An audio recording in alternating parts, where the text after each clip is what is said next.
میں وہ بڑا مشہور سا واقعہ ہے. آپ جب جونپور پہنچے مرشد کے حکم پر، پیر و مرشد نے ایک روایت کے مطابق اپنی ہتھیلی میں آپ کو کچوچے مقدسہ کا نقشہ بتایا تھا. جو آج موجودہ کچوچے مقدسہ ہے اس کا نقشہ بتایا تھا. آپ جونپور پہنچے اور والی جونپور اس کے ساتھ آپ سیر کے لیے وہاں گئے جہاں آج کل حضرت کا مزار ہے.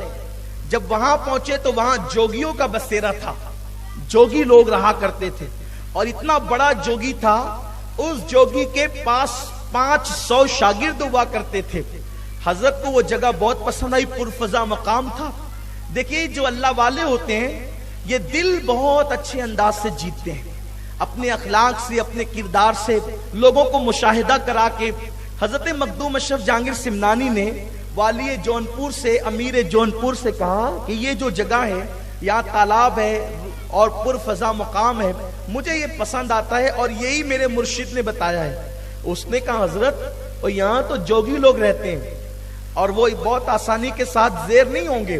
آپ نے فرمایا کوئی بات نہیں، ہم چل کے وہاں بیٹھتے ہیں. جوگی آیا جو جوگیوں کا سردار تھا، اس نے کہا یہاں سے ہٹو، یہ جگہ ہماری ہے. آپ نے فرمایا مرشد نے کہا تھا کہ یہ جگہ آپ رہیں گے. تو کہا ایسے میں جگہ خالی نہیں کروں گا، پہلے مقابلہ ہوگا. آپ نے فرمایا تجھ سے ہم مقابلہ نہیں کریں گے. دیکھو یہ مخدوم اشرف جہانگیر سمنانی ہے. فرمایا تجھ سے ہم مقابلہ نہیں کریں گے، اس لیے ہر ایک سے مقابلہ کرنا ہماری شان نہیں ہے. ہر ایک سے مقابلہ کرنا ہماری شان، خاندان رسالت کی شان ہی ہوتی ہے. خاندان رسالت کی شان ہی ہوتی. جوگیوں سے کیسے بھڑیں گے، جوگیوں سے کیسے لڑیں گے. سرکار مخدوم اشرف جہانگیر سمنانی نے فرمایا تجھ سے مقابلہ وہ کرے گا جو آج ہی مسلمان ہوا ہے اور آج ہی میرے ہاتھ پہ مرید ہوا ہے. اور اس کا نام میں نے جمال الدین رکھا ہے. اور جمال الدین کو جمال الدین راوت کے نام سے لوگ جانتے تھے. سوچو جو آج ہی مخدوم اشرف کا مرید ہوا، آج ہی، اور جمال الدین ابھی جمال الدین راوت کے نام سے جان. راوت اسی لیے کہا گیا کہ بھئی ابھی پہچان ہی نہیں ہوئی تھی. جمال الدین کو کوئی جانتا نہیں تھا، آج ہی مرید ہوئے، آج ہی مسلمان ہوئے. فرمایا کہ مقابلہ یہ کرے گا تجھ سے. اس نے کہا کہ میرے ساتھ مقابلہ آسان نہیں ہے، میں نے برسوں جو ہے وہ محنت کی ہے، چلے کشی کی ہے، میں نے محنت کی ہے جنگلوں کے اندر، میں بہت جو ہے وہ میں نے سب کچھ کیا ہے، اتنا آسان نہیں ہے. فرمایا کہ ٹھیک ہے یہ میرا مرید کرے گا. اور آپ نے میں جاؤ جمال الدین راوت مقابلہ کرو. کا حضرت میں تو آج ہی مسلمان ہوا ہوں، آج ہی مرید ہوا ہوں. قربان جائیں اشرف کی نسبتیں کیسی ہے، نسبتی اشرف کیسی ہے.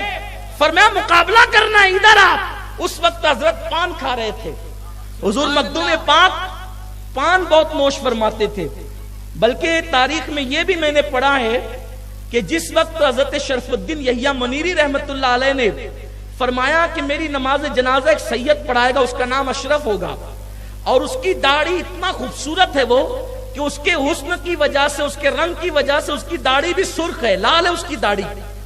فرمایا اور پان کثرت سے کھانے کی وجہ سے اس کے ہونٹ بھی سرخ ہے. یہ اس کی پہچان ہے، وہ حسینی سید ہے اور ماں کی طرف سے حسنی ہے. فرمایا کہ وہ آئے گا، وہ میرا جنازہ پڑھائے گا. یعنی کہ آپ کی جب نشاندہی کی گئی تو آپ کے لبوں پر پان کے اثرات کا تذکرہ کیا گیا، تاریخ میں ملتا ہے.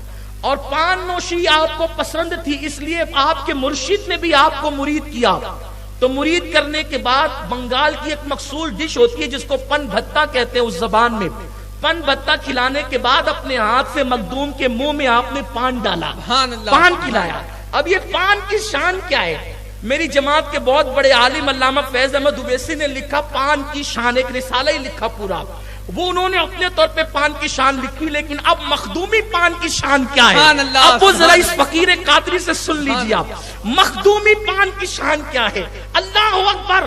مخدوم پاک سے مرید نے کہا حضور میں تو آج ہی مرید ہوا ہوں، اس سے مقابلے کے لیے کیسے جاؤں. حضرت پان کھا رہے تھے، اپنے منہ کا پان اس جمال الدین راوت کے منہ میں اگل دیا. او بھائیو پان کیا ہوتا، پان کی حیثیت کیا ہوتی ہے، لیکن اپنے منہ کا پان جمال الدین راوت کے منہ میں اگل دیا. تو جیسے ہی جمال الدین راوت کے منہ میں آپ نے پان اگلا، جمال الدین کو ایک طاقت آ گئی اور آپ مقابلے کے لیے بغیر خوف و خطر کے چل دیے. اب آپ اندازہ جس کے پان کے اگلدان کے اندر اللہ نے اتنی طاقت رکھی ہو، اس کی ذات کی روحانیت کی طاقت و قوت کا حال کیا ہوگا؟ سبحان اللہ، سبحان لوگ اللہ، پان کھلا کے بگاڑ دیتے ہیں کیا یار، بات ہے، واہ واہ، سبحان اللہ، لوگ پان کھلا کے بگاڑ دیتے ہیں۔ لوگ کہتے ہیں نا اپنے بچوں سے پان کھانے والوں کے ساتھ نہیں رہنا، اور تو یہ بگاڑ دے گا تو بھی کھانے لگے گا، ہے نا؟ یہی تو ہوتا ہے نا۔ خدا کی قسم لوگ پان کھا کے بگاڑتے ہیں۔ اے مخدوم تیری عظمت پہ قربان، تو نے پان بھی نہیں کھلایا، پان کا بچا ہوا اگال کھلا دیا۔ ارے اگال کھلا کر کے کس قدر آگے بڑھا دیا روحانیت میں مخدوم پاک نے۔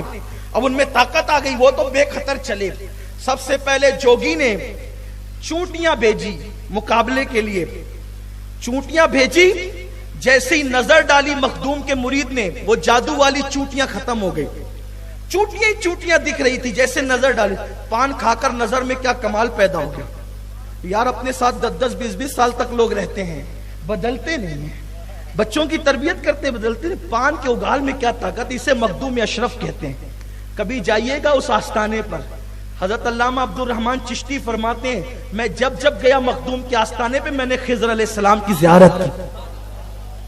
یہ شان ہے میرے مخدوم کی، سرکار مخدوم اشرف جہانگیر سمنانی رضی اللہ تعالیٰ عنہ کی۔ تو اس نے جیسی چونٹیوں پہ نظر ڈالی جمال الدین راوت نے، وہ سب چونٹیاں بھاگ گئی، یعنی ختم ہو گئی۔ پھر اس نے شیرنیاں چھوڑنا شروع کیا، شیرنیاں جیسے اس نے چھوڑا تو جہاں تک دیکھو شیرنیاں ہی شیرنیاں نظر آتی۔ شیرنی مطلب شیر کی مادہ، اس نے شیرنیاں ہی۔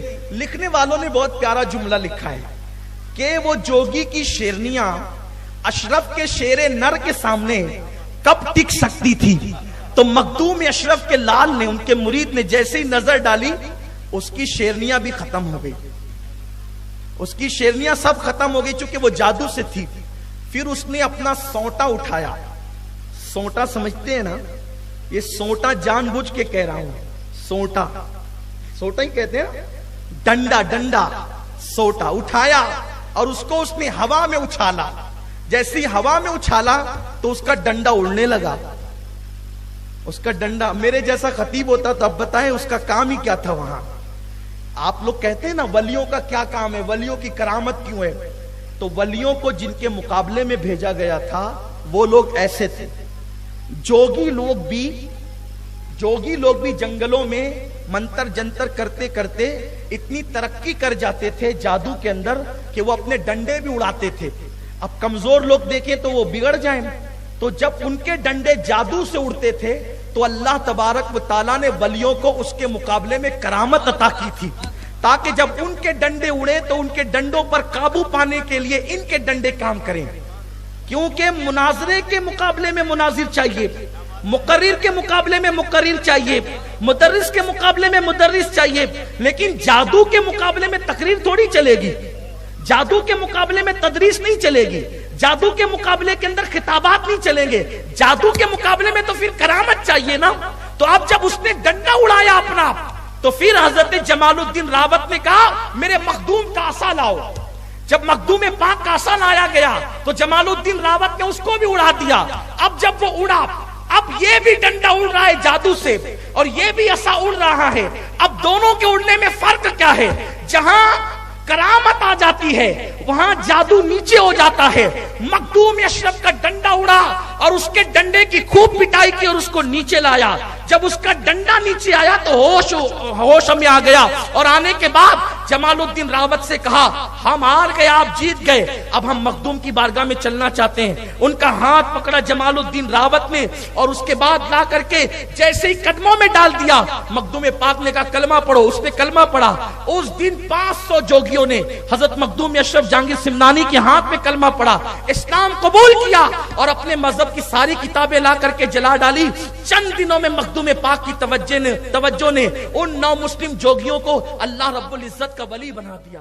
یہ مخدوم